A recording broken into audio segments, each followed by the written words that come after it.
Warning: the following contains spoilers for Stargirl Season 3. The stunning premiere of DC's Stargirl Season 3 highlights the worsening problems Warner Bros.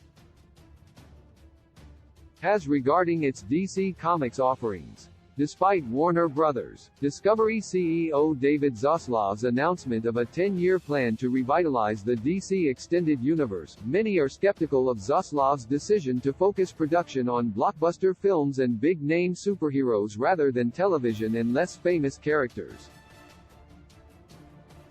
With a diverse cast that draws deeply from the lore of DC Comics and a female lead, Stargirl would seem to be symbolic of the sort of programming Zaslav doesn't want to produce. Unfortunately for Zaslav, Stargirl is also the best of Warner Bros.' current crop of superhero series, and its success undercuts the company's current line. The current controversy over Warner Bros.' plans for DC Comics began with the announcement that the studio had ceased production on a Batgirl movie for HBO Max and would not be releasing the film, despite the filming being finished.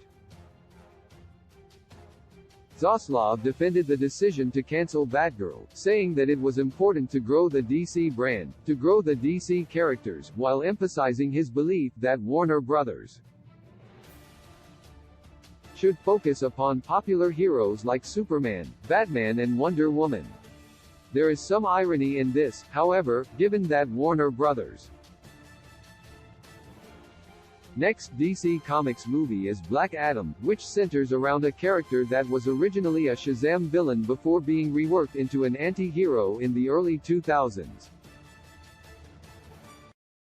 Further adding to this irony is that the comics that brought about Black Adam's reformation were written by comic book writer Jeff Johns, who is also the creator of the Stargirl character and executive producer of the Stargirl show.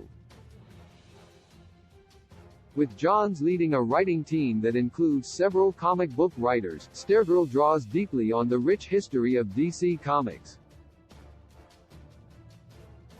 However, despite every Stargirl episode being full of Easter eggs from the comics, Stargirl is accessible to general audiences and the Season 3 premiere could be enjoyed by someone who hadn't watched the first 2 seasons.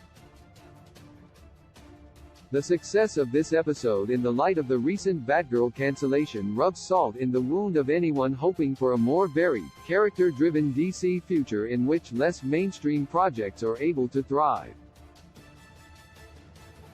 Stargirl is the kind of project DC needs more of, but WB doesn't want on paper. Stargirl would seem to be everything Zaslav wants Warner Bros.